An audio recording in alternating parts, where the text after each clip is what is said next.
kualitas dan kuantitas penelitian di bidang keteknikan. Saat ini, Fakultas Teknik memiliki 3 jurusan, yaitu Teknik Elektro, Teknik Kimia, dan Teknik Sipil.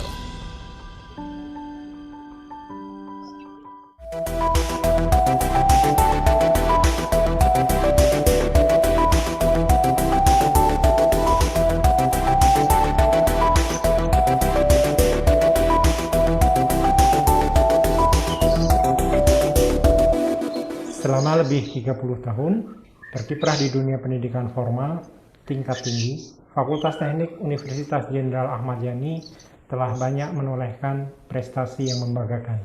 Saat ini, semua program studi yang disediakan Fakultas Teknik Unjani telah terakreditasi oleh BAN-PT, dan juga Fakultas Teknik Unjani sudah terakreditasi ISO 9001-2008 dan Lembaga Sertifikasi Sistem Mutu kan Komite Akreditasi Nasional. Kegiatan akademik Fakultas Teknik Unjani sudah terlaksanakan dengan baik karena didukung oleh lebih dari 80 dosen yang tentunya sebagian besar dosen sudah tersertifikasi dosen dari DIPTI dan sudah memiliki gelar profesi insinyur. Para dosen yang mengajar mengikuti kurikulum terbaru, yaitu kurikulum berbasis Kerangka Kualifikasi Nasional Indonesia atau KKNI. Fakultas Teknik Universitas Jenderal Ahmad Yani berkomitmen untuk terus memajukan S1 Teknik Elektro, S1 Teknik Kimia, dan S1 Teknik Sipil, yaitu pertama, melalui perbaikan pembelajaran kurikulum berbasis kompetensi yang berkualitas serta mempunyai keunggulan bersaing. Kedua, meningkatkan kualitas serta melakukan perbaikan infrastruktur, antara lain fasilitas gedung, ruang kelas, laboratorium, penambahan alat laboratorium, perpustakaan, serta fasilitas lainnya. Ketiga, kami juga berkomitmen untuk terus meningkatkan kualitas dosen melalui studi lanjut dosen dalam negeri maupun luar negeri. Meningkatkan kualitas publikasi, penelitian, dan pengabdian masyarakat melalui pendanaan hibah nasional maupun internasional. Dan kelima, meningkatkan kualitas dan kuantitas para staf pegawai Fakultas Teknik, dan yang tak kalah penting adalah meningkatkan kualitas lulusan mahasiswa Fakultas Teknik Unjani sehingga dapat memberikan kontribusi yang nyata dan bermanfaat bagi masyarakat Indonesia maupun masyarakat dunia. Visi Fakultas Teknik Unjani adalah menjadi fakultas unggul dan terpercaya dalam menyelenggarakan pendidikan tinggi serta pengembangan ilmu pengetahuan dan teknologi, memiliki kompetensi tinggi, berjiwa kebangsaan, dan berwawasan lingkungan. Misi Fakultas Teknik Unjani adalah menyelenggarakan program pendidikan berdasarkan kurikulum berbasis kompetensi yang berkualitas serta mempunyai keunggulan bersaing, menghasilkan lulusan yang unggul sesuai kompetensinya, profesional, berjiwa kebangsaan, dan berwawasan lingkungan, memberikan kontribusi dalam pengembangan ilmu dan teknologi melalui pelaksanaan kegiatan penelitian dan pengabdian kepada masyarakat yang berkesinambungan, melakukan kerjasama dengan perguruan tinggi, lembaga pemerintah dan swasta di tingkat nasional maupun internasional.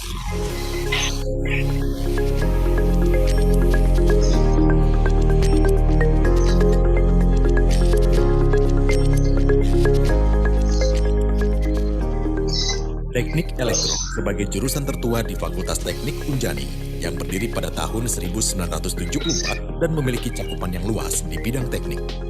Kebutuhan akan solusi energi alternatif, tuntutan masyarakat akan teknologi telekomunikasi dan otomasi menginspirasi Fakultas Teknik Unjani untuk terus mengembangkan penelitian dalam bidang energi terbarukan, otomasi industri, dan radar yang ditunjang dengan 5 laboratorium. Laboratorium riset,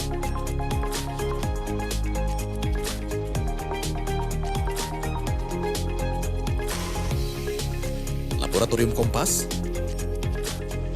Laboratorium Elemen,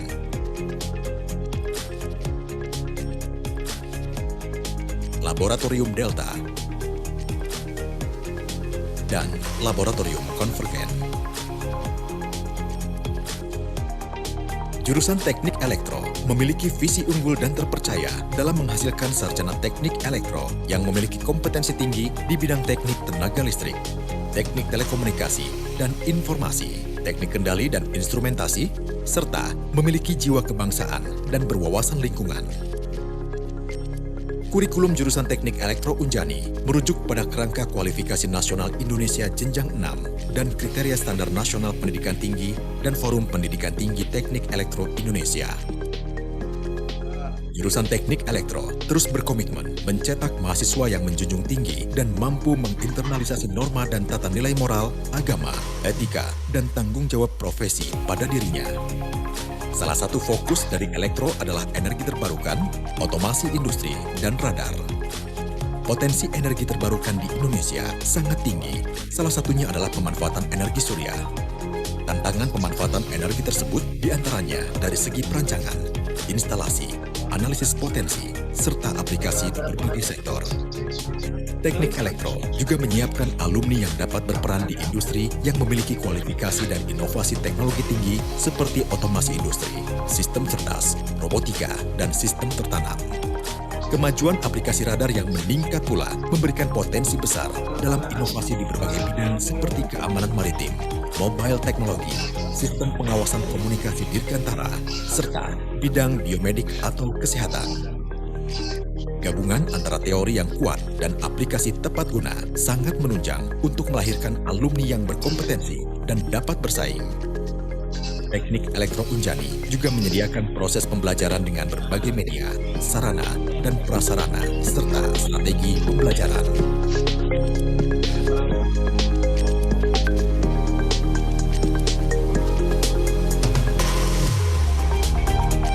Jurusan Teknik Kimia berdiri pada tahun 1975, memiliki status akreditasi B oleh BAN PT pada tahun 2018. Demi menjalankan tridharma perguruan tinggi, Teknik Kimia memiliki visi menjadi program studi teknik kimia yang unggul dan terpercaya, berjiwa kebangsaan, dan berwawasan lingkungan.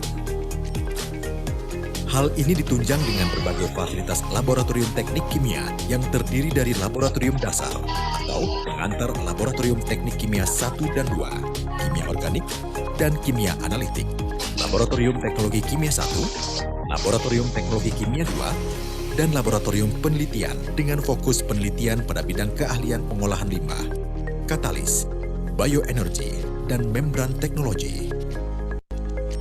Kegiatan pembelajaran eksperimental memungkinkan siswa untuk belajar bagaimana menerapkan pengetahuan mereka dan berinovasi. Laboratorium juga memfasilitasi siswa untuk mengembangkan keterampilan kreatif mereka. Jurusan Teknik Kimia berorientasi pada kebutuhan pembangunan dan industri serta pembentukan kemampuan berwirausaha yang mengacu pada konsep kurikulum berbasis kompetensi. Berdasarkan konsep tersebut, maka untuk mengembangkan kurikulum dari konsentrasi-konsentrasi yang diselenggarakan, jurusan Teknik Kimia telah menggalang kerjasama dengan ITB, Balai Besar Keramik atau BBK, Balai Besar Pulp dan Kertas atau BBPK, STT Tekstil, Tekmira, dan beberapa industri lainnya.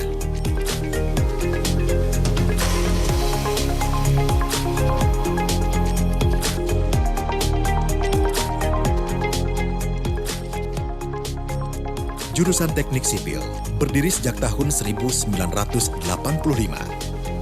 Jurusan Teknik Sipil berorientasi kepada pengembangan ilmu pengetahuan di bidang infrastruktur dalam proses perencanaan, perancangan, pelaksanaan, operasi, dan perawatan, serta manajemen rekayasa konstruksi. Dalam melaksanakan tridharma perguruan tinggi secara profesional, seluruh staf akademik turut berperan aktif dalam menghasilkan penelitian yang secara langsung berdampak pada kualitas hidup masyarakat. Keilmuan teknik sipil terdiri dari 5 bidang. 1. Rekayasa sumber daya air.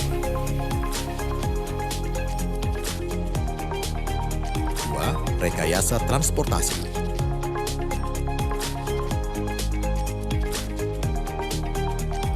3. Rekayasa struktur. 4. Rekayasa geoteknik. Dan 5. Manajemen rekayasa konstruksi. Jurusan Teknik Sipil Unjani menyelenggarakan S1 Teknik Sipil dan Magister Teknik Sipil dengan bidang peminatan Forensik Engineering.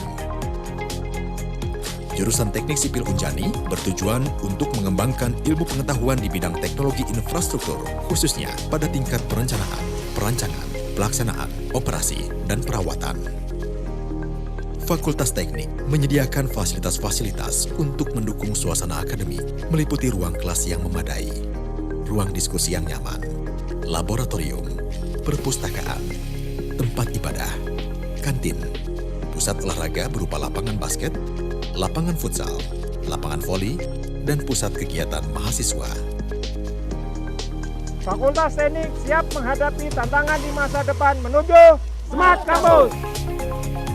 Saat ini, kami telah bekerja sama dengan Kementerian PUPR, Balai Bina Konstruksi, Inkom LIPI, BPI LIPI, Pemkot Cimahi, Polban, BPWS Citarum, PSDA Provinsi Jawa Barat, Universitas Utara Malaysia atau UUM, Human Academy Jepang, AUG Global Network, University Tun Hussein on Malaysia atau UTHM, Manitoba Institute of Trades and Technology Kanada, PTPN 11, dan lain-lain. Fakultas Teknik mendorong seluruh sivitas akademika untuk mendapatkan prestasi, baik di bidang akademik maupun non-akademik. Prestasi dosen berupa hak paten atas inovasi penelitian meningkat setiap tahunnya. Para mahasiswa juga memperoleh prestasi yang membanggakan di tingkat nasional maupun internasional. Dengan semangat inovasi dan kolaborasi, Fakultas Teknik Unjani akan bekerja keras memberikan prestasi terbaik untuk pembangunan berkelanjutan Negara Kesatuan Republik Indonesia. Semua lulusan Fakultas Teknik Universitas Jenderal Ahmad Yani memiliki prospek karir dan peran yang semakin penting dalam pengembangan teknologi industri untuk mendorong kemakmuran nasional.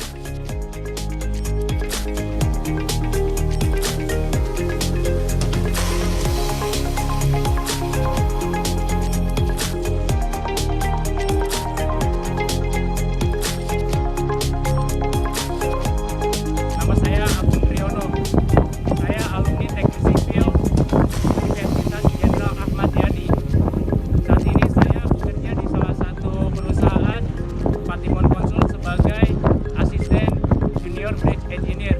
Alhamdulillah, saat ini saya bertugas sebagai peneliti di Kementerian Pekerjaan Umum dan Perumahan Rakyat, Direktorat Bina Teknik Jalan dan Jembatan. Saya Rismanto, saya dulu kuliah di Teknik Sipil Unjani. Saat ini saya bekerja sebagai tenaga ahli di DPD RI dan juga aktif sebagai tenaga pengajar di salah satu politeknik negeri yang ada di Kalimantan Utara. Are you the next Fakultas Teknik Unjani student?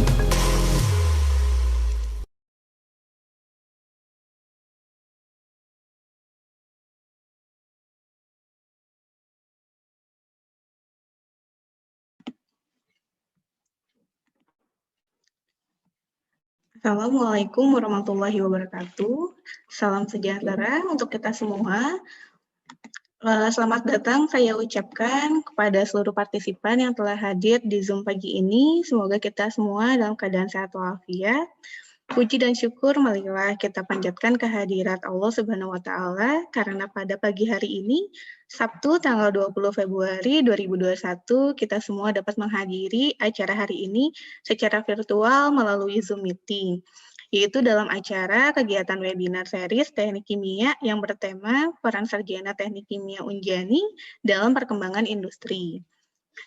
Webinar series ini merupakan serangkaian webinar yang akan dilaksanakan dalam 3 sesi.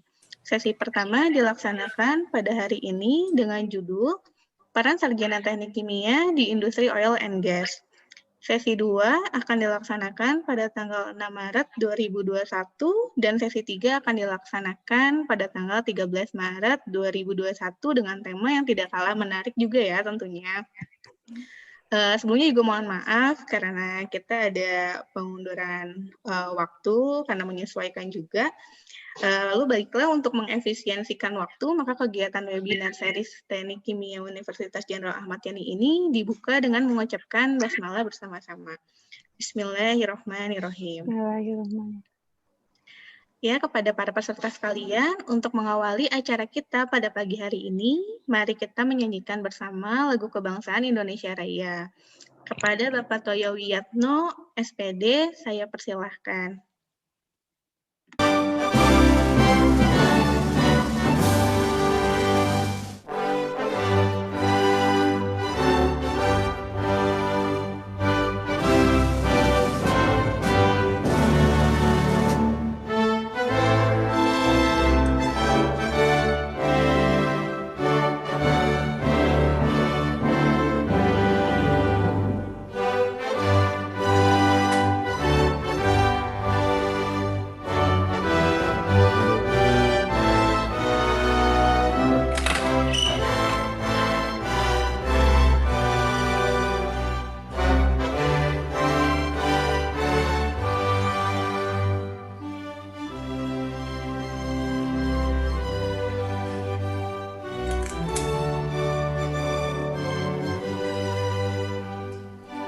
baru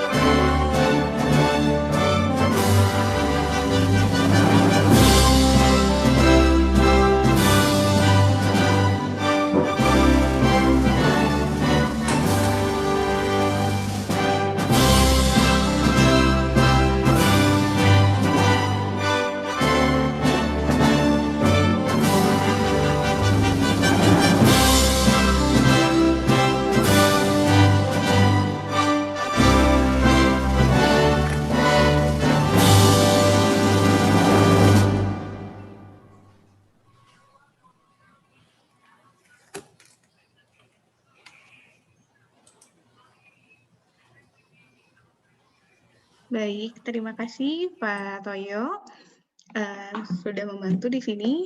Untuk acara selanjutnya adalah dokumentasi kegiatan hari ini. Izinkan kami selaku panitia untuk mengabadikan momen kegiatan hari ini. Kepada Bapak Aditya Ahmad FE, saya persilahkan. baik. Terima kasih kepada Ibu Tiara yang memperkenalkannya. Selanjutnya adalah seksi dokumentasi. Untuk para peserta dipersilakan untuk menghidupkan kameranya masing-masing.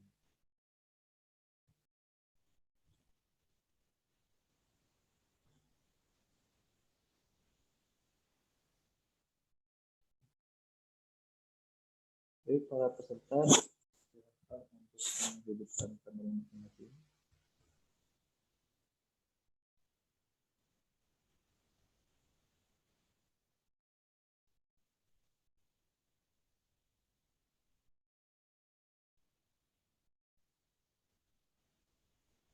Untuk dokumentasi dihitung dari mulai 3, 2, 1.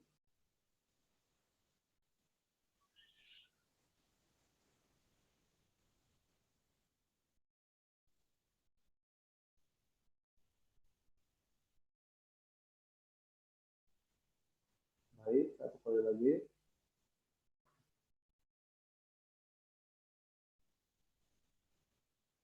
3, 2, 1.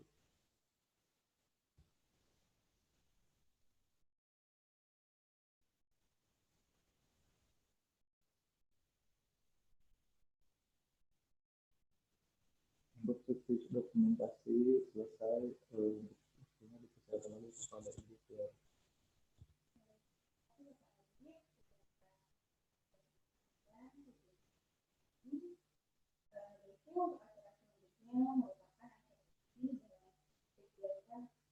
Oh ya. Kemudian terima kasih kepada Bapak Adit. Untuk acara selanjutnya merupakan acara inti dalam kegiatan webinar hari ini, yaitu peran sarjana teknik kimia di industri oil and gas yang akan disampaikan oleh pemateri kita, yaitu Mbak Dea Amrializia, STMT, yang merupakan lulusan teknik kimia Unjani di tahun 2015. Oke, tanpa basa-basi lagi, karena saya rasa kita semua sudah sangat penasaran nih dengan materi yang akan disampaikan oleh Mbak Dea. Jadi kita langsung saja ya ke penyampaian materi. Namun, apabila ada penyampaian materi pada para hadirin memiliki pertanyaan, maka dipersilakan untuk menuliskan pertanyaannya di kolom komentar Zoom ini, nanti akan saya bacakan. Tapi dan ada satu yang penting lagi nih yang harus disampaikan, yaitu Fakultas Teknik Unjani sendiri akan mengadakan UTBK. Bisa saya share dulu ya. Di sini untuk tryout-nya bisa langsung gabung di tryout.ft.unjani.ac.id/tryout, di mana di sini kita memiliki 4 jadwal atau 4 batch pada tanggal 15 sampai 18 Maret 2021, lalu untuk batch 2-nya 29 Maret sampai 1 April 2021, batch 3-nya 12 sampai 15 April 2021, dan batch yang terakhirnya pada tanggal 26 sampai 29 April 2021. Lalu untuk para peserta sekalian yang saat ini masih bimbang mau melanjutkan kuliah kemana dan mungkin sudah tertarik juga untuk masuk ke jurusan teknik kimia, boleh untuk kepoin IG kita di TK Unjani Official atau bisa ke Instagram Fakultas Teknik di FT Unjani. Baiklah, kita langsung saja masuk ke penyampaian materi kepada Mbak Dea Amrielizia STMT, saya persilahkan. Oke, terima kasih Mbak Ara. Ini saya nyalain dulu videonya ya. Suara saya kedengeran nggak? Terdengar jelas, Mbak. Oke. Sebelumnya, ini coba saya share screen dulu ya. Sebentar.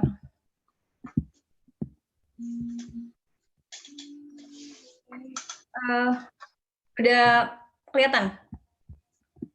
Kelihatan. Sudah kelihatan, Mbak. Oke. Bentar.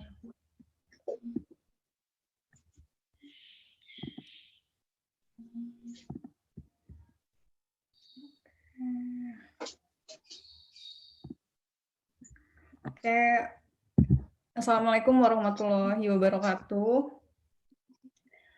Untuk panitia yang udah menyiapkan acara ini, terima kasih banyak ya, udah dari tadi pagi udah ada sigap banget, udah datang dari pagi. Terus juga buat adik-adik yang udah hadir juga saya ucapkan terima kasih. Saya berharap semoga dengan adanya sharing bisa memberikan insight baru gitu, yang awalnya nggak tahu apa sih kerjanya apa, jadi tahu, dapat insight baru, atau mungkin yang tahu tentang teknik tapi masih ragu, ini kira-kira cocok nggak ya buat saya gitu. Mudah-mudahan jadi makin yakin gitu untuk masuk teknik. Oke, ini sebelumnya saya ini dulu aja ya, saya kameranya saya off dulu karena kayaknya jadi ini. Oke.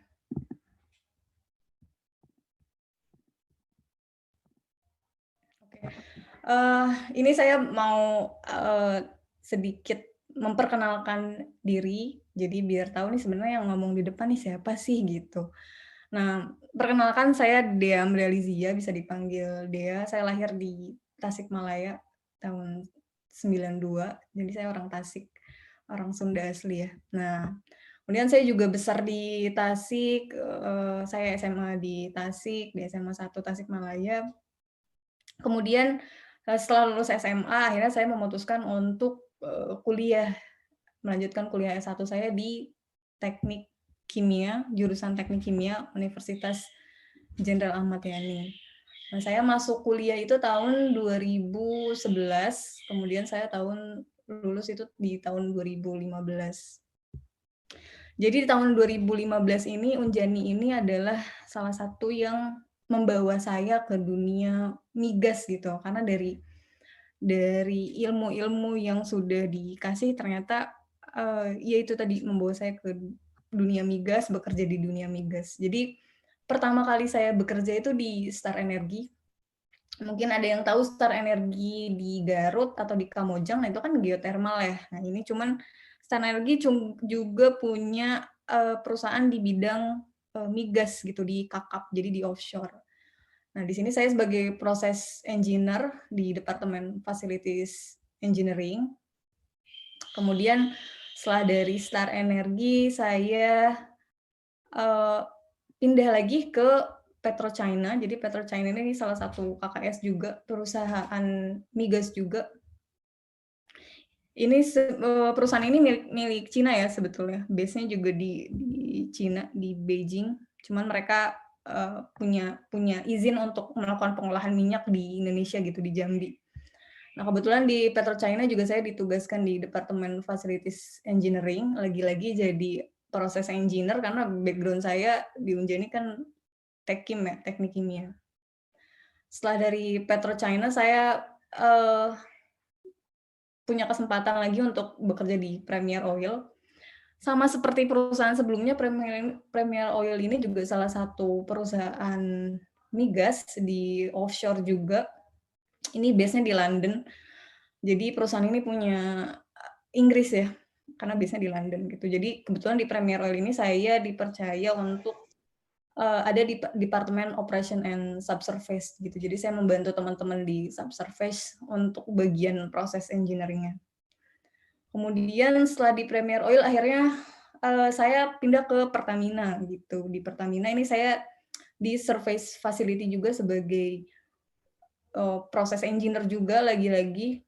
Nah, di sini saya membantu teman-teman subsurface juga untuk melakukan atau memonitor proses yang ada di surface facility, memastikan bahwa minyak yang kita olah itu sudah memenuhi standar yang ada gitu.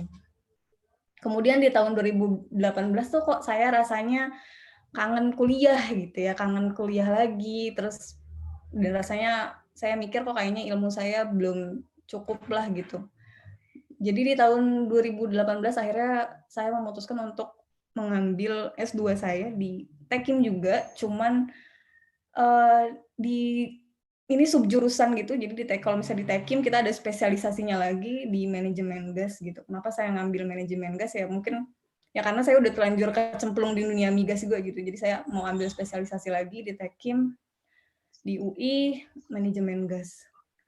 Dan pada akhirnya sekarang saya bekerja di mana nih setelah tadi udah beberapa perusahaan saya sempat singgahi gitu. Nah, sekarang saya bekerja di salah satu perusahaan konsultan untuk bidang migas juga di Rekayasa, di proses departemen, sebagai proses engineer juga.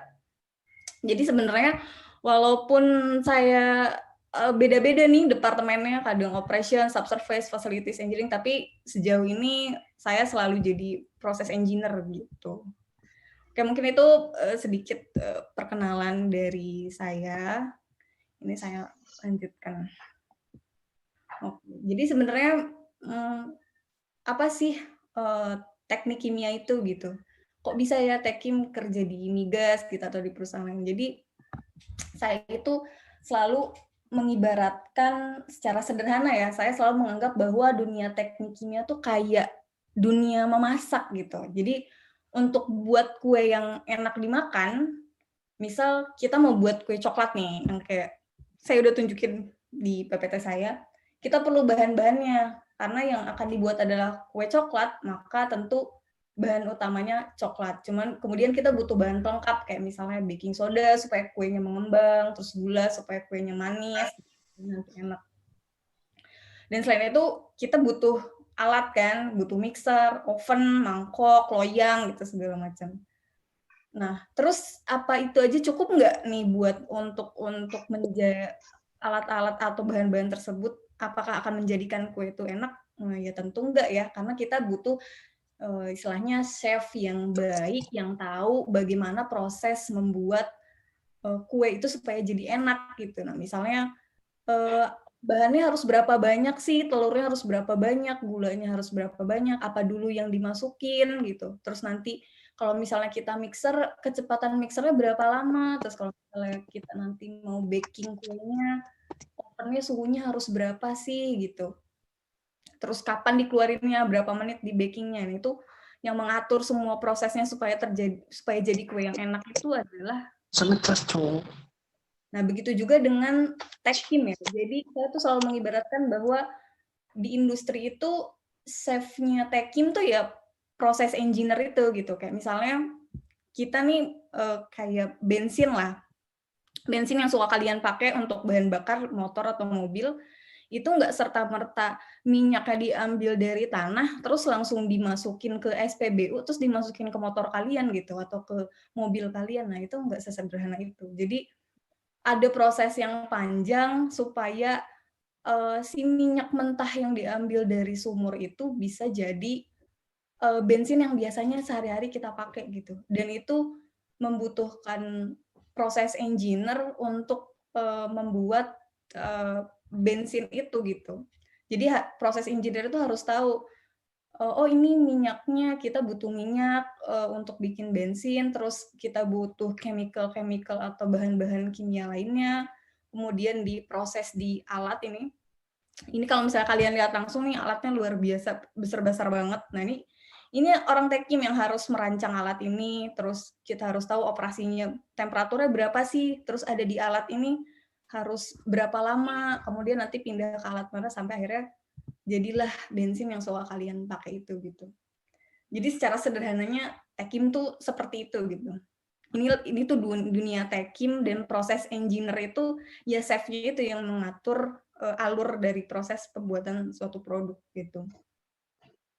Kemudian Tekkim itu sebenarnya Tekkim atau teknik kimia itu jadi cabang ilmu teknik ya. Kayak yang kalian tahu kan teknik itu ada banyak, ada teknik sipil, teknik elektro, teknik mesin. Nah, salah satu cabangnya itu teknik kimia. Jadi sebetulnya Tekkim sama kimia tuh sama nggak sih? Karena kan saya sering banget ya kalau misalnya ditanya gitu sama orang, oh dia nih lulusan apa? Teknik kimia Pak. Oh kimia. Nah itu padahal itu sesuatu yang menurut saya lumayan berbeda ya, misalnya jauh bahkan. Kimia dan teknik kimia itu sesuatu yang jauh berbeda, walaupun di dalamnya kita tetap akan belajar kimia. Jadi jurusan Tekkim ini jurusan yang lengkap gitu. Jadi teknik kimia ini cabang ilmu teknik yang menggunakan prinsip-prinsip matematika, fisika, kimia, bahkan biologi dan ekonomi untuk ya tadi merancang suatu proses atau menghasilkan suatu produk dengan memanfaatkan material dan energi seefisien mungkin gitu. Jadi 4 kotak ini menggambarkan teknik kimia itu seperti apa dan aspek-aspek penting dalam Tekkim itu ya ini matematika, fisika, kimia, biologi, terus ada material, energi. Mungkin kalau yang masih SMA mungkin belajarnya baru ini ya. Nanti kalian ketika masuk di perkuliahan ini akan belajar hal-hal ini, material, energi, komponen, proses, produk, produksi. Nah, mungkin nih yang anak-anak IPA mungkin ini kayak udah aduh capek banget ya masuk Tekkim, kok ketemunya matematika lagi, fisika lagi, kimia lagi. Sebenarnya enggak ada yang perlu ditakutkan ya, karena menurut saya sepengalaman saya belajar di Tekkim gitu, materi-materi ini tuh akan menurut saya lebih mudah justru ya dibandingkan waktu SMA, karena kita akan belajar dari dasar, akan belajar konsepnya, dan pada pengaplikasiannya nanti ketika kita bekerja nih nggak ada istilahnya kita ngitung integral gitu-gitu, nggak ada, karena kita akan banyak dibantu oleh tools oleh software gitu. Jadi kalian tenang aja gitu, nggak usah takut duluan. Nah terus skala pekerjaan teknik kimia tuh apa aja sih gitu. Nah jadi skala pekerjaan teknik kimia itu dari skala kecil sampai ke paling besar gitu. Nah biasanya kalau skala kecil tuh skala lab-nya. Jadi orang-orang Tekkim di lab tuh biasanya melakukan penelitian, terus melakukan pengembangan suatu produk, melakukan pilot plan gitu. Kalau pilot itu contoh mininya lah, mini produknya sebelum nanti kita scale up atau kita besarkan, kita produksi dalam jumlah yang sangat besar. Nah, kayak contoh yang tadi saya ceritain yang produksi bensin itu dari minyak mentah, itu awalnya nggak serta-merta langsung jadi pabrik sebesar ini. Awalnya mereka ada research and development dulu di lab gitu. Mereka mencoba formulasinya kira-kira supaya jadi bensin yang bagus nih, kira-kira tambahannya apa ya gitu, harus ditambahin apa, seberapa banyak gitu. Nah ini di skala lab, nanti ketika hasilnya sudah bagus, baru nanti kita scale up di skala yang besar gitu. Nah, dalam proses scale up ini, kalian tenang aja kayak yang tadi saya ceritain, kita nggak yang ngitung matematika pakai kalkulator terus ini ya, karena kita dibantu oleh software. Jadi sebenarnya yang kita butuhkan adalah kemampuan kita konsepnya gitu. Jadi kita harus paham dulu konsepnya, itu akan sangat mudah gitu. Jadi itu sekilas tentang teknik kimia. Nah, mungkin terus pertanyaan berikutnya adalah setelah saya lulus, ini saya bisa kerja apa nih dari lulusan Tekkim? Itu banyak sekali. Karena tadi yang kalian udah lihat ya, yang saya sebutkan tadi yang 4 kotak tadi itu, kita belajar banyak hal, itu yang membuat jurusan Tekkim tuh jadi sangat luas gitu. Ini saya cuma sebutin 12, tapi aslinya lebih banyak dari ini. Kita ada industri oil and gas, ini mungkin yang nanti akan saya jelasin karena saya pengalamannya adanya di sini gitu. Kemudian ada industri energi, industri kimia, bioteknologi, farmasi. Bahkan farmasi itu, untuk kalian terjun di dunia farmasi itu nggak melulu kalian harus dari farmasi gitu ya. Kalau misalnya dari Tekkim juga bisa. Terus kemudian lingkungan, makanan, terus ada fast moving consumer goods atau FMCG. Kemudian ada industri plastik, kertas, tekstil, terus ada konsultan.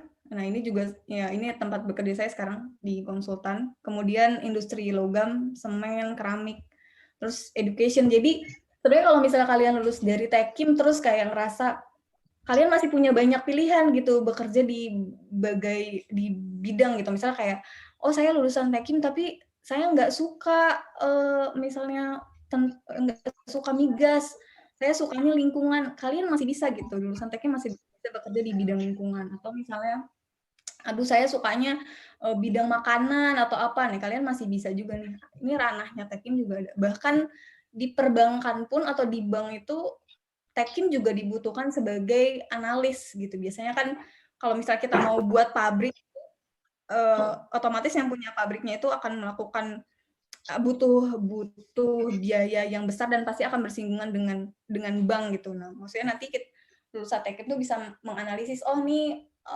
pabrik atau perusahaan ini layak nih untuk dicairkan dananya gitu. Itu juga ada. Jadi Tekkim tuh luas sekali, ini nggak hanya cuma 12 aja. Ataupun misalnya kalian, saya lulusan Tekkim tapi nggak mau kerja yang Tekkim banget gitu. Kalian misalnya jadi di education, bisa jadi dosen, bisa jadi guru gitu. Ini luas banget. Tapi mungkin sekarang pembahasan saya tuh lebih ke industri oil and gas ya, karena saya punya pengalamannya di sini. Kalau di tempat lain saya kurang bisa banyak dan kurang ngerti juga bagaimana. Nah, oke, ini industri oil and gas. Jadi industri oil and gas ini luas sekali. Jadi mereka punya alur kegiatan dari proses pengambilan minyak dari dalam tanah atau di bawah laut sampai akhirnya energinya bisa dinikmati oleh kalian gitu. Nah, jadi alur kegiatannya yang pertama adalah eksplorasi. Jadi oke. Sebelum ini mungkin nanti kita akan punya banyak istilah ya. Ini mungkin saya jelasin dulu ini. Stakeholders. Jadi apa sih stakeholders itu? Stakeholders adalah orang yang ikut atau terlibat di dunia migas ini gitu. Nah, kita yang pertama ada regulator. Regulator ini lembaga atau orang-orang yang menyusun kebijakan terkait kegiatan di migas gitu. Apakah orang Tekkim bisa jadi regulator? Ini bisa banget. Jadi kalian nanti bisa kerja di SKK Migas atau ESDM, membuat kebijakan-kebijakan terkait kegiatan migas. Kemudian ada KKS. KKS ini perusahaan-perusahaan minyak itu. Jadi istilahnya tuh yang punya lahan lah, yang punya lahan minyaknya nih. Nah, ini KKS. Kemudian ada yang kita sebut konsultan. Konsultan ini yang tempat saya bekerja ini sekarang, Kayasa, dan ada juga Worley, masih banyak lagi. Jadi konsultan itu yang memberikan advice atau saran-saran ketika dilakukan proses desain fasilitas di migas gitu. Ini semua Tekkim bisa masuk ke tiga stakeholders ini, mau jadi regulator atau mau di KKS, di perusahaan minyaknya atau di konsultan gitu. Jadi yang pertama ini eksplorasi ya. Eksplorasi. Jadi migas itu diawali dengan eksplorasi produksi gitu. Oke, sorry. Kayaknya saya ada salah ini. Harusnya Oke. Ini slide-nya harusnya nanti diproduksi itu nanti. Tapi eksplorasi. Oke, kita ngomongin eksplorasi dulu. Eksplorasi itu proses sebelum ini. Eksplorasi ini sebetulnya proses sebelum ini ya, sebelum dilakukannya produksi. Jadi eksplorasi itu proses untuk mencari minyak. Jadi di bawah bumi kita ini, entah itu di bawah tanah kita atau di bawah laut kita nih ada cadangan minyak atau gas. Ini harus diambil gitu. Nah, kemudian kan nggak kelihatan ini panjangnya tuh berpuluh-puluh kilometer ya. Jadi kayak bukan cuma 1 kilometer, 2 kilometer, tapi berpuluh-puluh, bahkan beratus-ratus kilometer di bawah bumi gitu. Nah, dalam proses eksplorasi ini sebenarnya ranahnya orang geologi ya, jurusan geologi untuk mencari di mana sih minyaknya tuh ada gitu. Kita harus cari tahu di mana letak minyaknya, karena salah-salah ngebor bukannya dapat minyak, malah dapatnya lumpur gitu. Kalau misalnya kalian tahu kasusnya lumpur Lapindo, itu adalah salah satu kegagalan proses eksplorasi ya. Jadi mereka kira yang akan keluar adalah minyak, tapi ternyata lumpur. Nah itu. Jadi kalau salah-salah ngebor itu bisa kayak gitu. Oke, jadi setelah kita tahu, oh udah nih, kita tahu nih ada di mana minyaknya gitu. Setelah itu KKS atau yang tadi yang punya lahan ini akan melakukan pengembangan.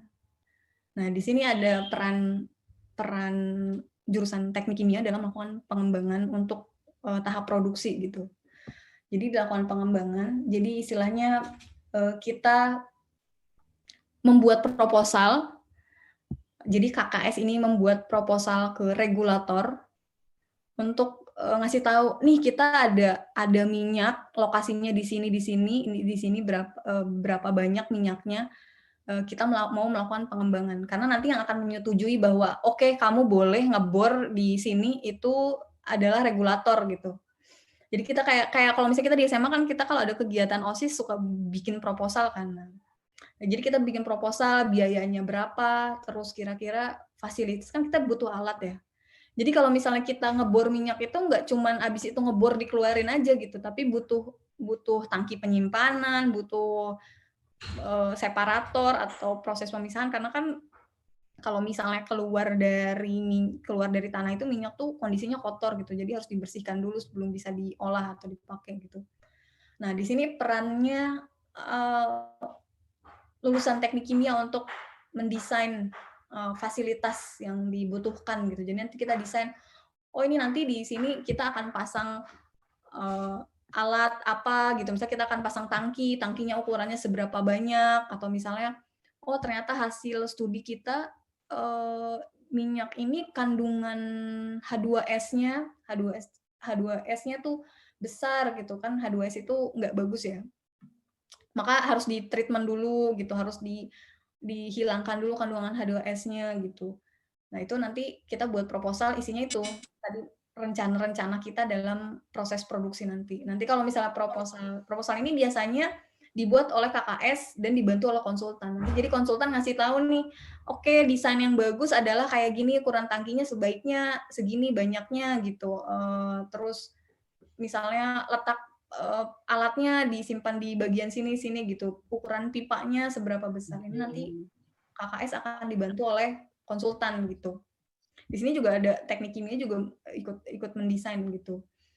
Nanti setelah proposalnya jadi, kemudian kita ajukan ke regulator. Nah, regulator ini perannya teknik kimia di regulator ini nanti melihat proposal yang sudah dibuat oleh KKS ini sebenarnya layak nggak sih untuk dapat approval gitu.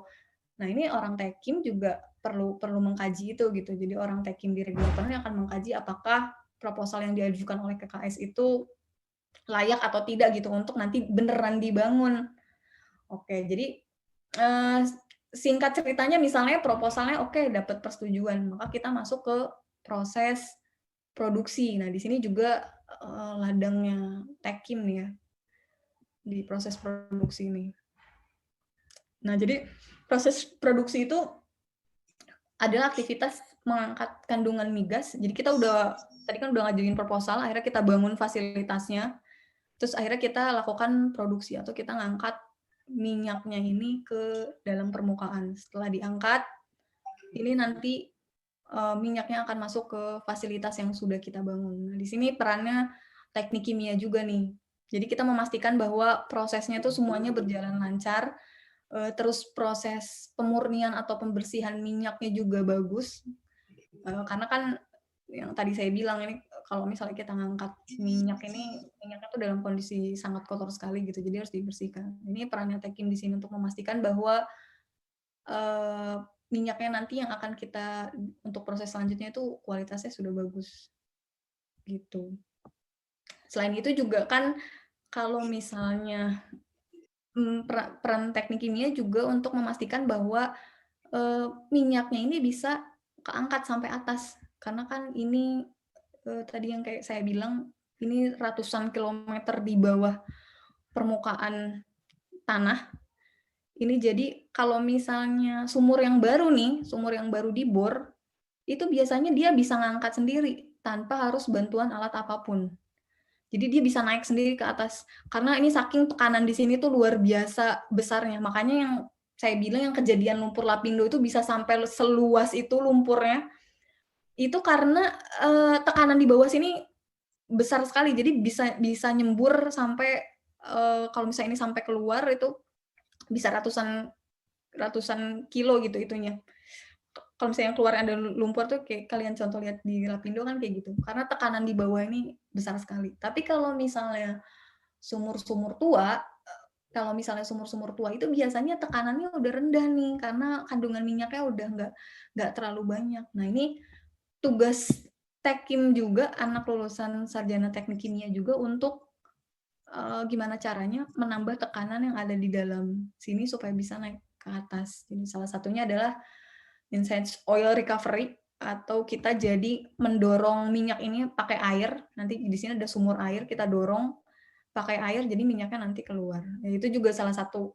Itu makanya saya waktu di Premier Oil ditempatkan di subsurface, yaitu membantu subsurface gimana caranya supaya bisa terus produksi minyak. Karena kan minyak itu energi tidak terbarukan ya. Jadi kalau misalnya lama-kelamaan akan terus berkurang gitu. Jadi kita sampai saat ini kita masih karena banyak sumur yang tekanannya udah kurang nih, jadi ini udah PR untuk anak-anak Tekim gimana caranya supaya minyak ini bisa keluar. Nah, sampai sini nanti diolah, ini juga tugasnya orang proses ya, orang Tekim gitu.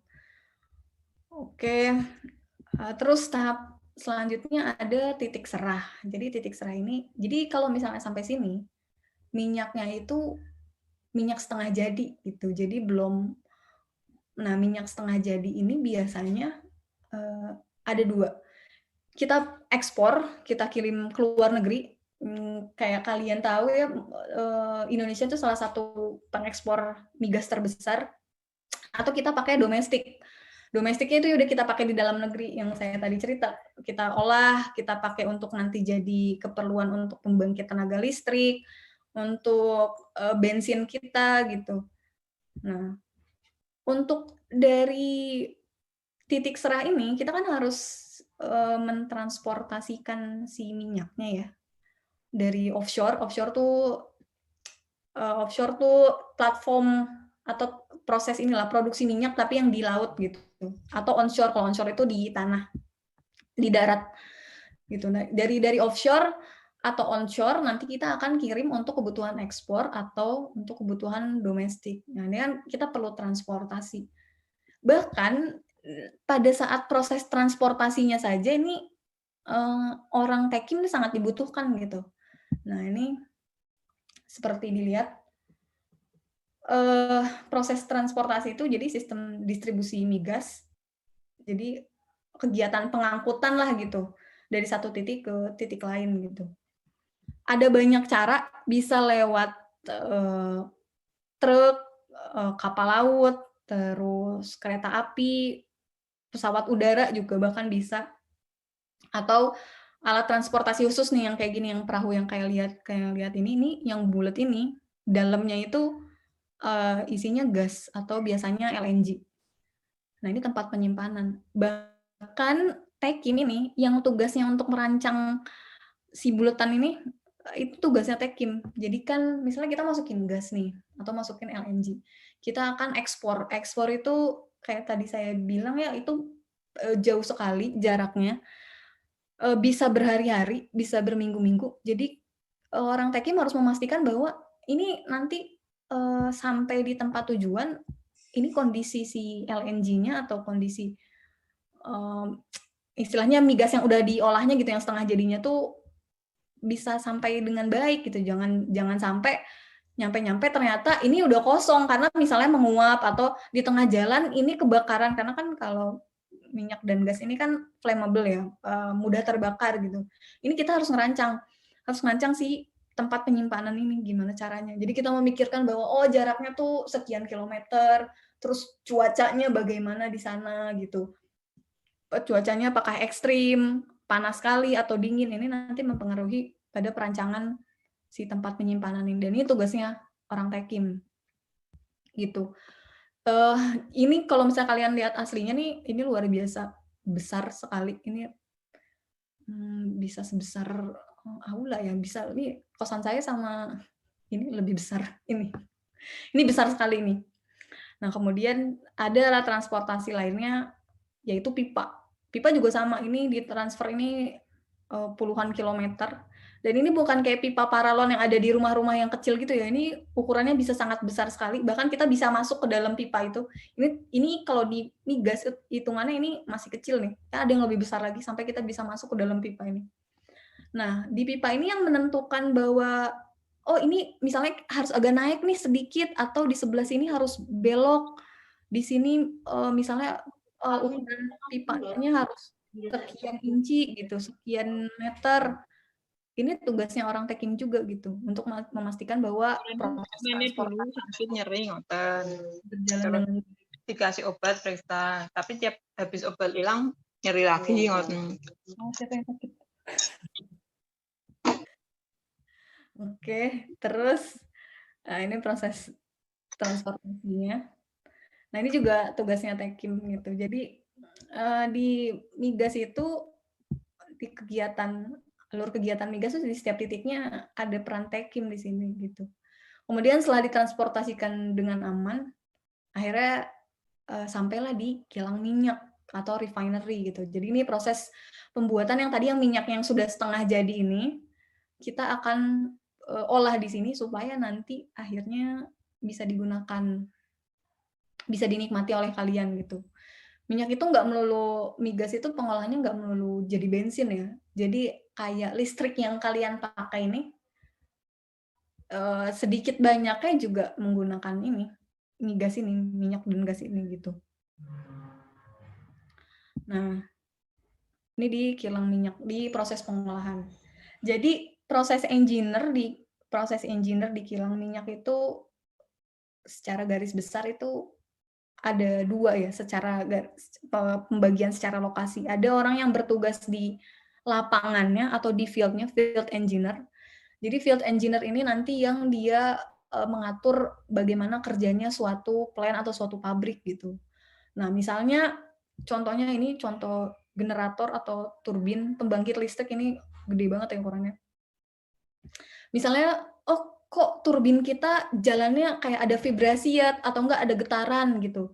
Nanti si proses engineer ini yang punya hak atau punya kewajiban untuk menentukan bahwa oh ini kita harus matiin atau enggak, oh ini kita harus shutdown atau matiin seluruh plant.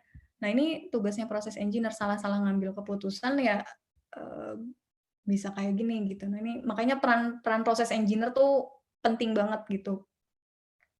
Itu tugasnya field engineer. Jadi atau kalau misalnya oh kok di alat yang ini temperaturnya tinggi banget ya. Nah, itu nanti biasanya para operator itu akan nanyanya sama proses engineer, "Pak, ini temperaturnya tinggi, kita harus ngapain? Oh, ini kita harus turunin suhunya, terus yang alat yang ini dimatiin, terus misalnya bahannya di-stop agar tidak masuk equipment dan sebagainya," gitu. Kemudian ada juga, kalau kita sih bisa sebutnya, proses designer gitu. Proses designer itu proses engineer juga, orang Techim juga, cuman dia kerjanya di head office atau di kantor. Kayak misalnya Pertamina. Nah, waktu saya di Pertamina ini saya nggak kerja di lapangan gini, nggak kerja di lapangan bareng alat-alat ini, saya kerjanya di kantor di Jakarta. Sedangkan kan plan-nya Pertamina tuh kan ada di Jambi, ada di Kalimantan ya biasanya. Nah, tapi saya kerja dari Jakarta. Loh kok bisa nggak sih orang Techim gitu, kerjanya nggak di lapangan? Bisa banget gitu. Jadi kita bisa sebutnya proses designer atau proses engineer. Jadi kalau proses engineer yang lokasi kerjanya di HO, di head office atau di Jakarta, itu biasanya dia melakukan, monitoring dari lapangan. Misalnya hasil produksinya bagus atau enggak sih gitu, hasil minyak yang kita buat ini, gimana, memenuhi target produksi atau enggak. Karena misalnya setiap bulan kita harus produksi berapa barel gitu, berapa berapa sekian banyak liter minyak gitu. Nah eee, itu tugasnya proses engineer di HO ya, di head office ya, untuk memastikan bahwa monitoring produksinya berjalan dengan baik. Kalau misalnya ternyata, "Loh kok sudah 3 bulan tapi, produksinya turun terus ya?" Gitu, atau, "Kok, minyak yang diolah, yang dihasilin sedikit ya?" Nanti orang HO nih ngecek, oh ternyata banyak alat yang sudah rusak, atau enggak misalnya, "Oh ini operasinya udah nggak efisien lagi nih, kita bisa kembangin lagi." Nah nanti proses engineer lah yang ada di HO lah yang, eee, membuat ide atau konsep untuk perbaikan plan-nya supaya plan-nya tetap bisa produksi sesuai dengan target gitu. Jadi kita punya idenya, oh kita harus tambah equipment nih, harus tambah alat nih gitu. Atau enggak kondisi operasinya harus diubah atau beberapa alat harus ada diganti gitu.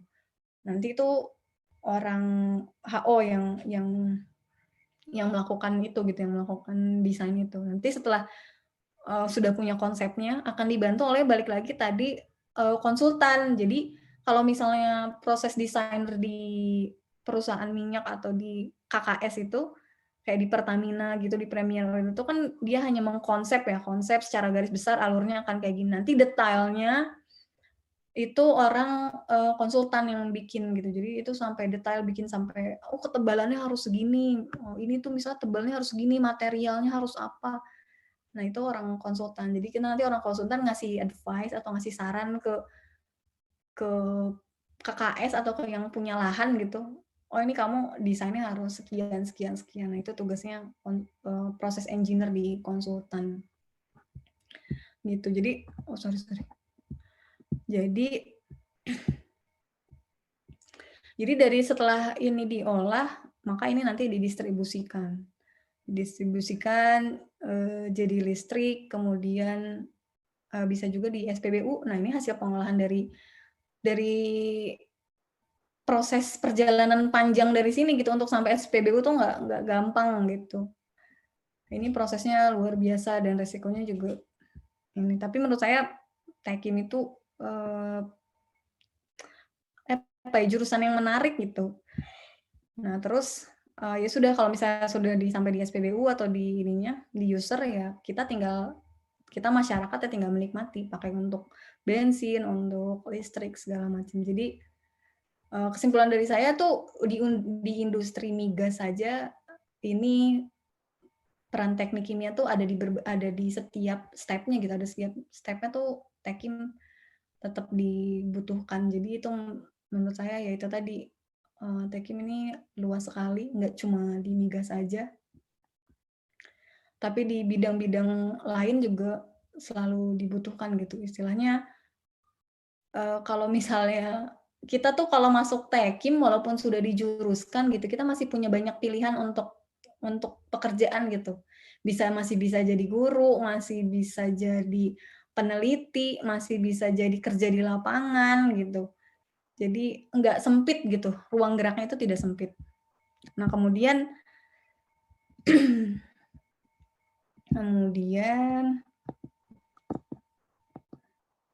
Saya mau ada, mungkin nanti ada oh, saya tadi mau tunjukin slide tentang ini.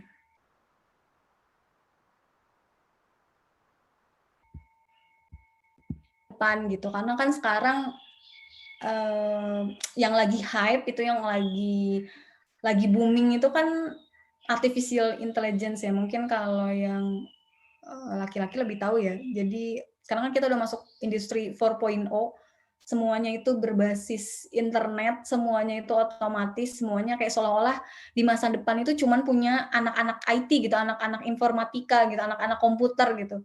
Padahal Techim juga masih punya prospek yang bagus di depan. Jadi kalau misalnya kata dosen saya dulu, di masa depan itu, dia ngomong beberapa tahun lalu, dan masa depan itu maksudnya sekarang, di masa depan itu semua orang akan melakukan otomatisasi atau semuanya tuh pakai komputer lah gitu. Dan salah satu pekerjaan yang paling dicari adalah sebagai data science atau sebagai programmer gitu. Nah, kemudian bisa nggak ya orang Techim jadi programmer atau bekerja di data science, terus bergelut dengan dunia artificial intelligence gitu.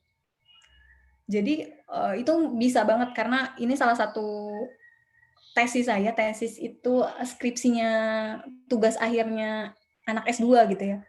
Salah satu tesis saya, jadi tesis saya itu berkaitan dengan artificial intelligence gitu.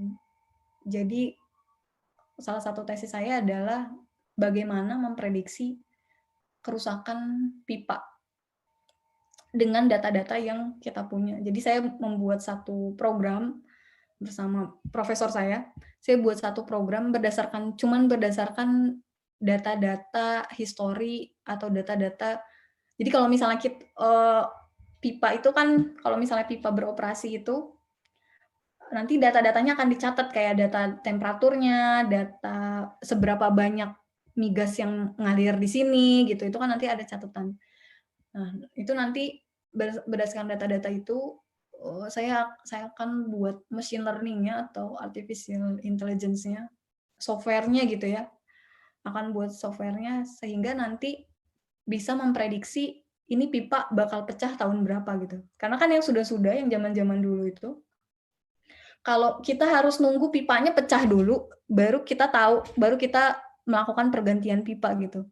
Sedangkan kalau di dunia migas kan tadi saya cerita kalau pipa di migas itu luar biasa gede-gede banget, orang bisa masuk gitu ke situ. Jadi kalau misalnya itu bocor, kerugiannya itu walaupun bocornya cuma di satu titik ya, kerugiannya itu bisa ratusan miliar gitu.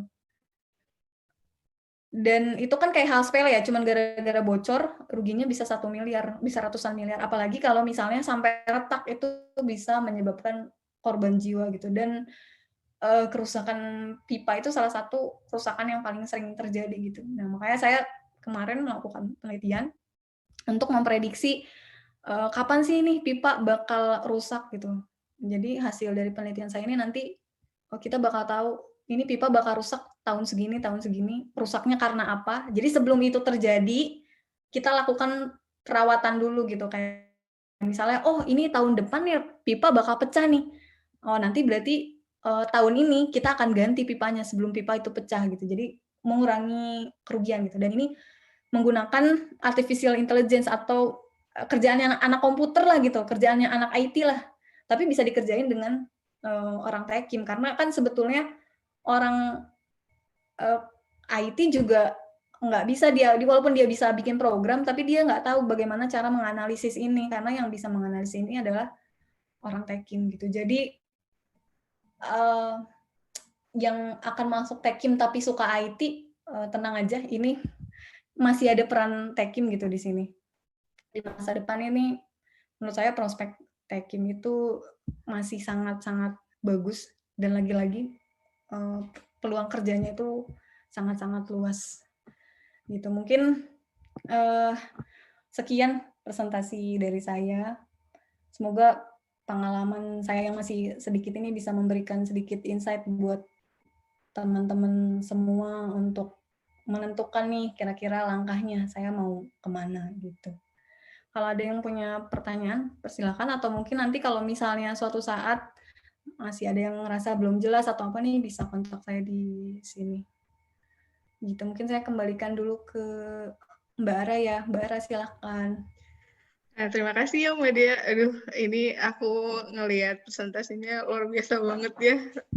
Terkejut banget gitu. Oke, kita langsung ke bagian pertanyaan aja ya kayaknya ya. Soalnya ini lumayan juga nih ada yang mau bertanya. Nanti juga aku kayaknya mau bertanya deh Mbak. Nih, ini pertanyaannya dari pertama, dari Mutiara Sani. Assalamualaikum, nama saya Mutiara Sani. Ilhami, izin bertanya, kemampuan apa aja sih yang harus dimiliki oleh anak Tekim? Apa harus jago matematika? Boleh dijawab Mbak, apa harus jago banget matematika baru kita bisa masuk atau bergabung di Tekim gitu? Enggak sih. Apa aja yang harus dipersiapkan? Menurut saya yang harus justru ya, dari semua hal yang sudah saya pelajari ternyata yang paling penting adalah justru bahasa Inggris. Tadi justru malah saya nggak masukin ya di 4 kotaknya aspek penting itu, tapi justru malah itu yang paling utama karena dunia migas itu masih identik dengan orang-orang luar gitu. Jadi yang harus dipersiapkan justru itu bahasa, karena itu kan salah satu jalan komunikasi. Jadi maksud saya percuma kita pinter tapi kita nggak bisa ngasih tahu orang ide-ide kita gitu. Justru itu. Kemudian pertanyaan berikutnya, mesti banget jago matematika nggak sih? Enggak. Karena yang saya tadi bilang, yang penting menurut saya semua hal itu yang penting konsep dasarnya gitu. Yang penting kita tahu kenapa alasannya gitu, kenapa harus ini, kenapa harus itu, alasannya tuh yang penting konsep dasarnya. Kalau misalnya jago matematika banget, enggak. Karena kenyataannya sekarang saya semenjak saya lulus Tekim, itu nggak pernah pegang kalkulator lagi. Jadi saya nggak pernah sama sekali pegang kalkulator, itu membuktikan bahwa, ya itu tadi, yang penting itu konsepnya, konsep dasarnya kita tahu, karena nanti pada prakteknya itu kita akan banyak dibantu oleh tools gitu, oleh berbagai alat, karena nggak mungkin kita ngerancang pabrik sekian besar, manual gitu, pakai kalkulator itu nggak mungkin. Jadi kita akan banyak dibantu. Yang penting dari matematika itu adalah konsep dasarnya, itu sih. Terus, semuanya juga so-so ya, maksud saya kayak kimianya, juga biologinya, ya so-so aja, yang penting sih itu konsepnya, yang penting kita tahu konsep, itu akan lebih mudah sih, maksudnya nggak perlu yang sampai ngelotok banget, sampai hafal luas lingkaran itu, apa rumusnya, apa integral itu, enggak sih. Konsep yang penting. Berarti nggak perlu terlalu jago matematika, itu nggak terlalu penting juga ya Mbak ya. Berarti yang emang jadi yang harus lebih ini mungkin dari bahasa Inggrisnya juga kali ya, kita harus tetap terus belajar di situ. Oke, ini ada pertanyaan selanjutnya nih Mbak Dea. Bahasa. Ya. Nih, Assalamualaikum, saya Nirmala, mau bertanya, kalau teknik kimia itu belajar semua ilmu teknik juga nggak ya? Seperti teknik sipil, teknik informatika, gitu. Di Tekim itu belajar gitu juga nggak? Mungkin karena tadi ada sekilas-sekilas yang seperti ilmu-ilmu informatika, mungkin nanti bisa dijelaskan sama Mbak Dea. Apakah belajar semuanya atau tidak? Oh. Oke. Belajar ilmu sipil atau enggak? Enggak ya, enggak secara mendalam gitu. Terus belajar IT atau enggak, kayaknya kita ada belajar sedikit karena dulu pas kita kuliah ada namanya komputasi ya. Nah, itu kita belajar sedikit programming sendiri. Makanya saya bilang tuh karena Tekim itu luas banget, kita belajar berbagai banyak hal ya. Itu tadi so-so, nggak ada yang benar-benar kayak ini diulik banget sampai dalam banget gitu. Cuman kita akan belajar gitu permukaan-permukaannya. Makanya saya bilang jurusan Tekim itu dia bisa kerja di mana aja karena banyak hal yang kita pelajari di Tekim gitu. Tapi cuman yang nggak yang sampai dalam banget sampai jago ngoding sampai yang kayak gimana nggak. Cuman kita tahu gitu. Kita tahu konsep dasarnya gitu. Sipil ya itu tadi, sipil juga secara ini enggak ya, paling kita cuma tahu dasar-dasarnya. Kalau misalnya sipil kan biasanya berhubungan dengan, kalau di pabrik ya berhubungan dengan peletakan alat atau equipment segala macam. Nah, paling tidak kita tahu kita harus meletakkan alat itu di mana, di sebelah mana, itu kan sebenarnya ranahnya sipil juga ya, tapi nggak secara rinci bahwa kayak misalnya dengan tanah yang sekian konturnya apa, enggak kayak gitu. Cuman paling nggak kita tahu di mana kita harus meletakkan alat-alat itu ketika proses perancangan pabrik gitu. Oke, ini ada pertanyaan lagi nih Mbak Dia. Assalamualaikum Kak, saya Agra Adi Pamungkas, izin tanya lebih luas mana prospek kerja teknik kimia dengan teknik metalurgi. Mungkin kayaknya di Agra ini udah punya pemikiran yang panjang gitu. Siapa tahu nanti ke depannya dia mau bergabung gitu dengan Mbak Dia. Mungkin boleh diceritakan gitu untuk prospek kerjanya luas yang mana gitu Mbak. Oke. Luas yang mana? Kebetulan saya juga bukan anak metalurgi ya, tapi setahu saya kan kalau metalurgi itu nantinya akan berhubungan dengan material gitu ya. Ya kan tadi yang saya bilang setiap, proses atau setiap industri kan pasti ada materialnya. Cuman metalurgi itu nantinya akan lebih ke pertambangan, perminyakan. Nah, cuman kan kalau misalnya metalurgi di industri makanan, itu kayaknya enggak ya, maksudnya setahu saya nggak ada orang metalurgi di industri makanan gitu.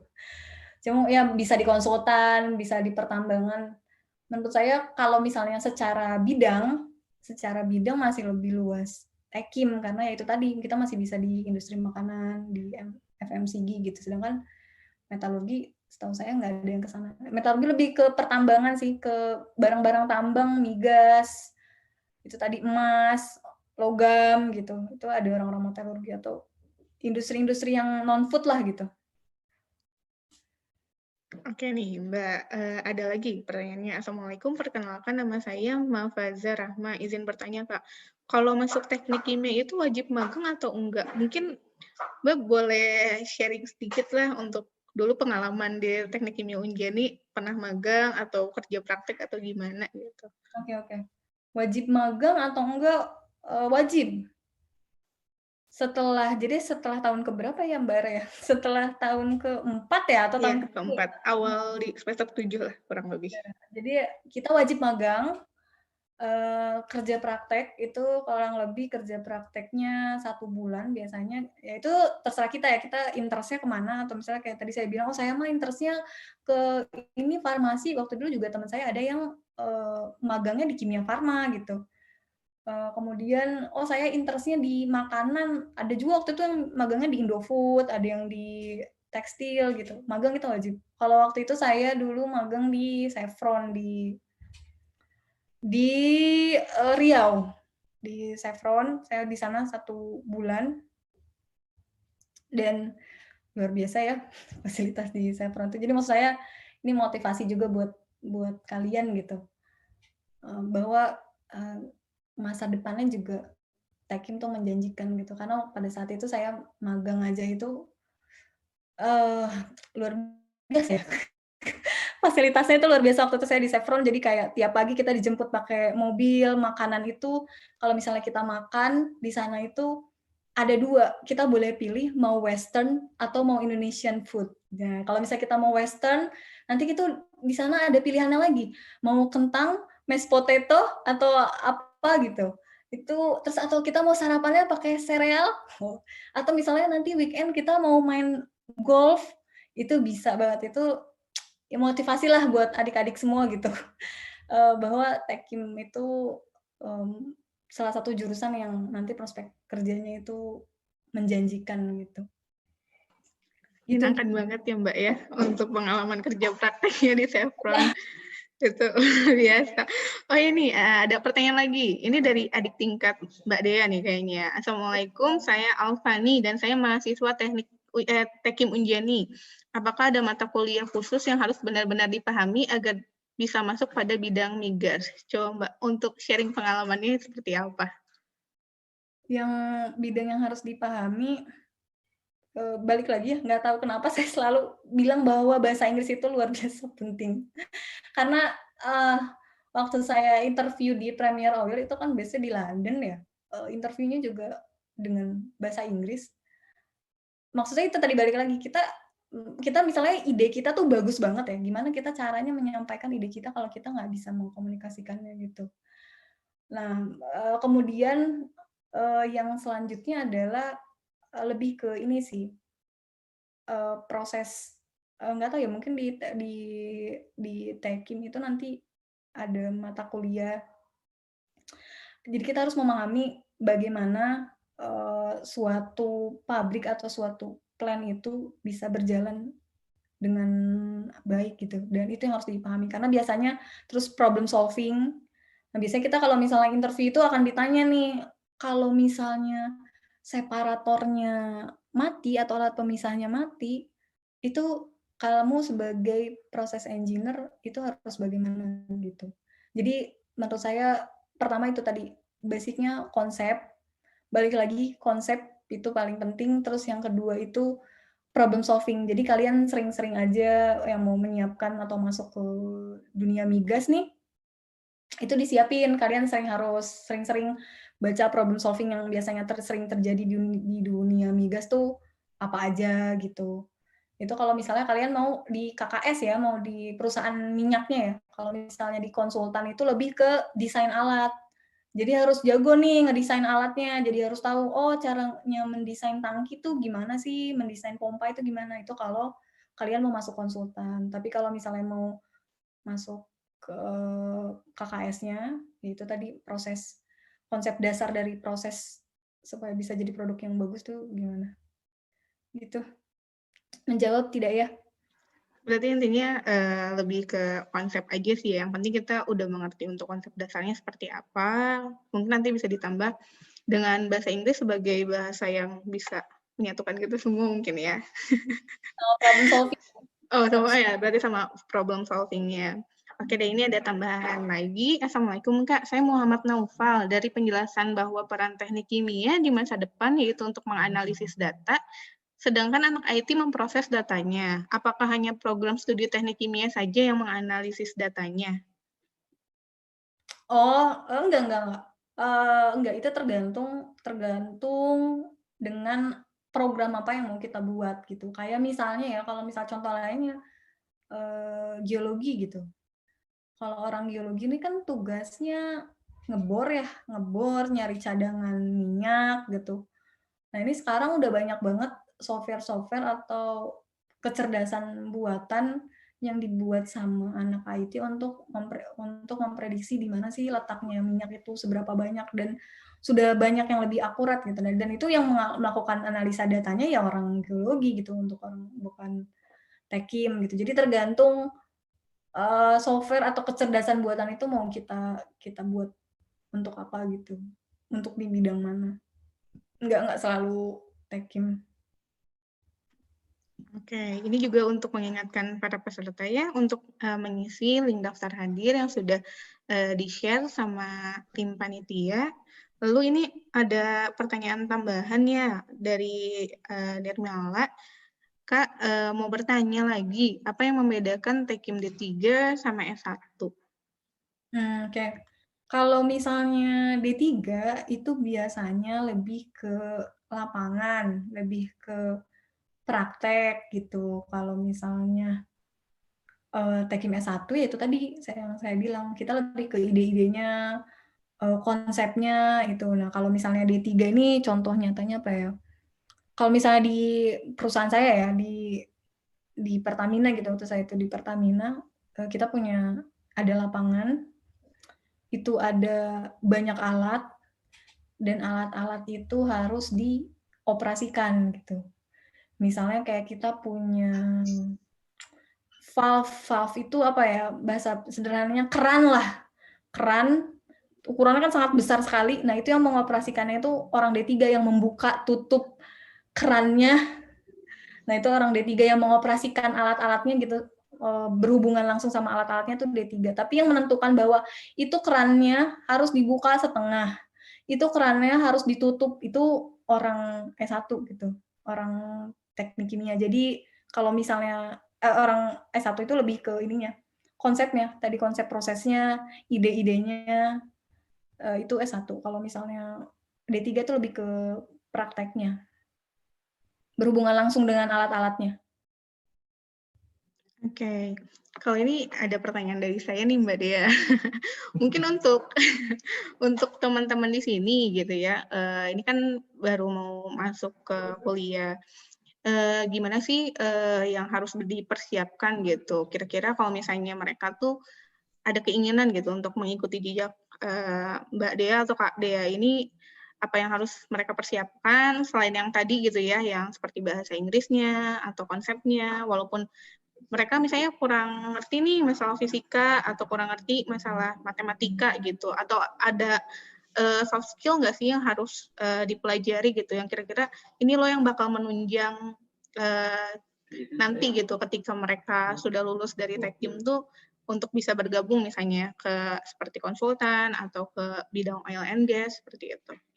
Oke, soft skill ya berarti? Maksud saya kalau misalnya ilmu kayak udah pasti ya, maksudnya kan harus memahami Ya, ilmunya, harus memahami konsepnya gitu. Tapi kalau lebih ke soft skill, nah itu penting karena kalau misalnya kita kerja di migas itu kita nggak cuman kerja sama alat doang gitu, kita kerja sama orang, dan orang Tekim itu dan antar departemen itu saling bergantung. Kayak misalnya orang teknik kimia membutuhkan orang geologi gitu, terus kayak orang teknik kimia juga butuh sama orang mesin gitu. Dan itu butuh soft skill. Terus kalau misalnya kayak misalnya yang saya kerasa banget ya sekarang. Nah ini kebetulan di konsultan saya yang di kantor konsultan saya sekarang ini saya jadi lead engineer untuk salah satu proyek pembangunan biorefinery. Jadi kita bikin bensin, bikin bahan bakar gitu, tapi dari bahan energi terbarukan dari sawit gitu, dari tandan kosong. Nah ini kebetulan saya jadi lead engineer-nya. Nah jadi lead engineer ini justru tidak terlalu banyak melakukan perhitungan-perhitungan, kayak misalnya nggak terlalu banyak ngerjain dokumen-dokumen perhitungan gitu. Justru saya lebih ke bagaimana mengarahkan eee, anggota-anggota saya, engineer-engineer saya supaya misalnya proses desain desain pabrik kita itu bisa berjalan dengan baik. Nah, itu soft skill itu dibutuhkan dan menurut saya, bisa kita dapatkan selama masa perkuliahan. Kayak misalnya karena saya dulu kuliahnya di Unjani ya, jadi dulu pas saya di Unjani itu kayak misalnya kan kita punya ada organisasi gitu, itu juga itu sangat-sangat, membantu membekali saya bagaimana caranya mengatur, sekarang gitu mengatur orang-orang di dunia kerja saya sekarang. Itu juga soft skill juga penting juga karena ya tadi, kita kan kerja nggak cuma sama alat doang, gitu. kalau dulu misalnya ada aplikasi nggak sih yang harus apa ya harus kita pelajari juga gitu untuk menunjang pekerjaan Mbak Dea sekarang gitu, atau yang dulu pernah dipelajari, oh ternyata ini berguna banget nih waktu kita belajar di Unjan itu ternyata berguna banget buat pekerjaan Mbak Dea yang sekarang gitu. Ada nggak ya kira-kira? Jadi yang tadi saya ceritain tadi ya sebelumnya, dari kan ada lab scale atau skala kecil ke skala besar. Nah, untuk pindah dari skala kecil di scale up gitu ya, jadi skala besar itu kan butuh software-software gitu, tools-tools gitu. Dan waktu itu saya di Unjani itu belajar ada satu software namanya HiSys. Jadi HiSys itu software-nya anak Tekim lah gitu. Dan itu adalah software yang selalu saya pakai sampai sekarang gitu. Selama bertahun-tahun software itu yang saya pakai gitu.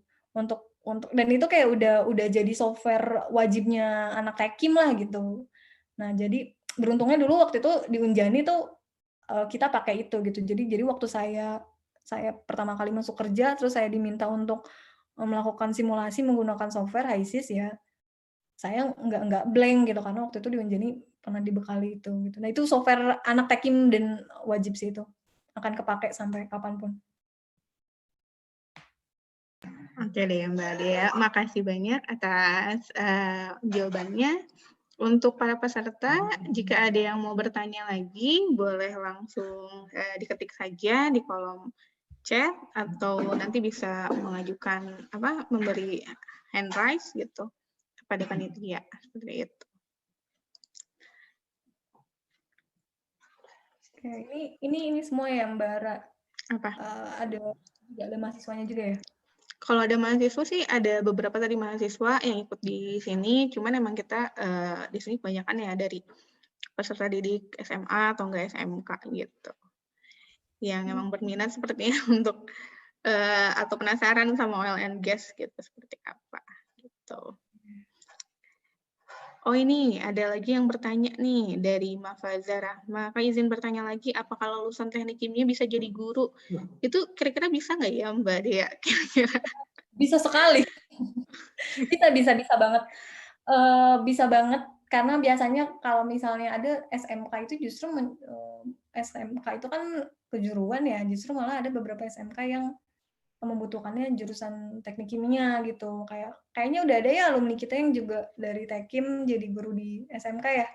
Udah untuk dari alumni Tekim sih itu udah lumayan banyak juga ya. Kayak setiap angkatan pasti ada aja gitu yang di SMK, entah itu di SMA. Cuman kebanyakan emang di SMK sih gitu. Ya, jadi biasanya dia spesifik butuhinnya Tekim gitu karena belajarnya memang belajar Tekim gitu. Bisa banget. Terus juga mau jadi dosen juga bisa.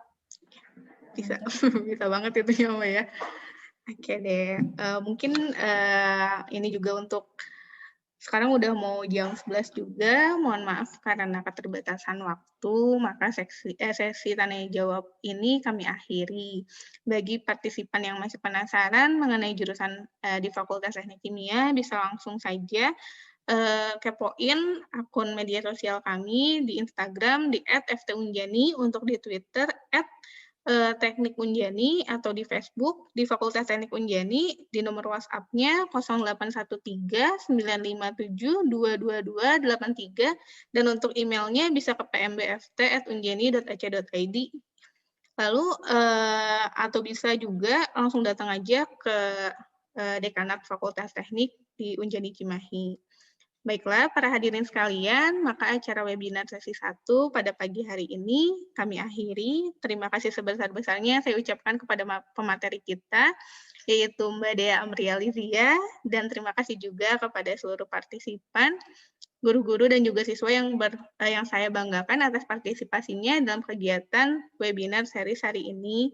Kami tunggu juga kehadirannya di webinar sesi kedua yang akan dilaksanakan pada tanggal 6 Maret 2021 dengan judulnya Pengenalan Teknologi Pengolahan Air Limbah Domestik. Lalu untuk webinar sesi 3 yang akan dilaksanakan pada tanggal 13 Maret 2021.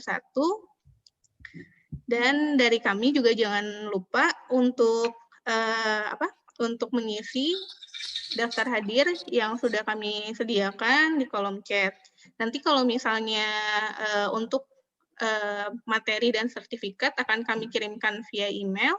Nanti kalau misalnya masih ada pertanyaan lebih lanjut, mungkin bisa langsung menghubungi Mbak Dea juga, bisa kali ya Mbak ya? Bisa nih, kayaknya tadi masih ada yang nanya ya. Mungkin. Oh iya ini. Atau mau nanti aja mungkin ya, nanti secara personal atau lewat email, mungkin bisa menghubungi langsung ke Mbak Dea. Saya ketik email saya. Boleh, gitu. Ya, nanti kalau misalnya ada yang mau nanya, atau misalnya tadi, aduh mau nanya tapi kayaknya malu atau gimana? Boleh. Nanti dicatat aja, itu emailnya sudah disediakan oleh KDA ya, nanti bisa dikirimkan emailnya ke KDA langsung, dan untuk materinya nanti akan dari panitia kita kirimkan juga ke alamat email masing-masing, dan jangan lupa isi daftar hadir yang sudah disediakan oleh panitia, seperti itu. Baiklah, mohon maaf apabila ada kekurangan dari kami. Saya akhiri kegiatan hari ini dengan mengucapkan Alhamdulillahirrabbilalamin. Saya Tiara Rini Putri, mohon undur diri. Terima kasih. Wassalamualaikum warahmatullahi wabarakatuh. Waalaikumsalam.